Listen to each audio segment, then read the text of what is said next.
SM. Krishna ಅವರು ನಮ್ಮ ಕರ್ನಾಟಕಕ್ಕೆ ಕೊಟ್ಟಿರೋ ಕೊಡುಗೆ ಬಗ್ಗೆ ನಿಮಗೆ ಗೊತ್ತಾದ್ರೆ ನೀವು ಶಾಕ್ ಆಗ್ಬಿಡ್ತೀರಿ. ಇವತ್ತು ನಮ್ಮ ಕರ್ನಾಟಕ ಏನಾದ್ರು ₹100 ದುಡಿತಾ ಇದೆ ಅಂದ್ರೆ ಅದರಲ್ಲಿ 25ರಿಂದ 30 ರೂಪಾಯಿ ಜಸ್ಟ್ ಈ IT ಫೀಲ್ಡ್ ಇಂದ ಬರುತ್ತೆ. ನಮ್ಮ ಕರ್ನಾಟಕದ 70% ಜನ ನಂಬ್ಕೊಂಡಿರೋ ವ್ಯವಸಾಯದಿಂದ ನಮ್ಮ ಕರ್ನಾಟಕಕ್ಕೆ ಇನ್ಕಮ್ ₹15 ಬರುತ್ತೆ. ನೀವೇ ಯೋಚನೆ ಮಾಡಿ ಈ IT ಫೀಲ್ಡ್ ನಮ್ಮ ಕರ್ನಾಟಕಕ್ಕೆ ಎಷ್ಟು ಮುಖ್ಯ ಅಂತ.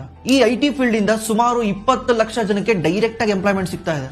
ಅದೇ ಸುಮಾರು 50 ಲಕ್ಷ ಜನಕ್ಕೆ ಇಂಡೈರೆಕ್ಟ್ ಆಗಿ ಕೆಲಸ ಸಿಗ್ತಿದೆ.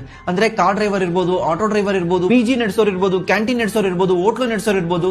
ಈ ತರ ಸುಮಾರು 50 ಲಕ್ಷ ಜನಕ್ಕೆ ಇಂಡೈರೆಕ್ಟ್ ಆಗಿ ಕೆಲಸ ಸಿಗ್ತಿದೆ. ಇಷ್ಟೆಲ್ಲಾ ಜನಕ್ಕೆ ದುಡಿಮೆ ಮಾಡಕ್ಕೆ ದಾರಿ ಮಾಡಿಕೊಟ್ಟಂತ IT ಫೀಲ್ಡ್ ನಮ್ ಬೆಂಗಳೂರಲ್ಲಿ ಬೆಳೆಯಕ್ಕೆ ಕಾರಣನೇ ಎಸ್.ಎಂ. ಕೃಷ್ಣ ಅವರು.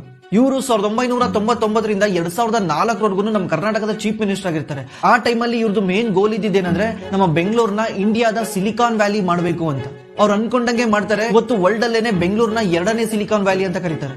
ಅದೇ ರೀತಿ ಎಲೆಕ್ಟ್ರಾನಿಕ್ ಸಿಟಿ, ITPL ಈ ತರ ಮುಂತಾದ ಟೆಕ್ ಹಬ್ಗಳಿಗೆ ಇವರು ಡೆವಲಪ್ಮೆಂಟ್ ಮಾಡಕ್ಕೆ ಹೆಲ್ಪ್ ಮಾಡ್ತಾರೆ. ಇವ್ರು ತಗೊಳ್ಳೋ ಇನಿಷಿಯೇಟಿವ್ ಇಂದ ಅದೆಷ್ಟೋ ಮಲ್ಟಿ ನ್ಯಾಷನಲ್ ಕಂಪನಿಗಳು ನಮ್ಮ ಬೆಂಗಳೂರಿಗೆ ಬರ್ತಾರೆ. Microsoft, Intel, IBM, Oracle, Google ಈ ತರ ಎಷ್ಟೋ ಮಲ್ಟಿ ನ್ಯಾಷನಲ್ ಕಂಪನಿಗಳು ನಮ್ಮ ಬೆಂಗಳೂರಿಗೆ ಬರಕ್ಕೆ ಕಾರಣನೇ ಎಸ್.ಎಂ. ಕೃಷ್ಣ ಅವರು. ಇವರೆಲ್ಲ ಕೊಡುಗೆಗಳನ್ನ ನೋಡಿ ಸೆಂಟ್ರಲ್ ಗವರ್ಮೆಂಟ್ ಇವರಿಗೆ ಪದ್ಮವಿಭೂಷಣ ಪ್ರಶಸ್ತಿ ಕೊಟ್ಟಿದೆ. ಅದಕ್ಕೆ ಒಂದು ರಾಜ್ಯ ಅಥವಾ ದೇಶ ಗ್ರೋ ಆಗ್ಬೇಕಂದ್ರೆ ಒಬ್ಬ ಒಳ್ಳೆ ಲೀಡರ್ ಬೇಕು. ಆ ಲೀಡರ್ ವಿಷನ್ ಡೆವಲಪ್ಮೆಂಟ್ ಕಡೆ ಇರಬೇಕು. ಅಂತ ಲೀಡರ್ನ ಇವತ್ತು ನಾವೆಲ್ಲ ಮಿಸ್ ಮಾಡ್ಕೊಂತಾ ಇದೀವಿ. Download ShareChat.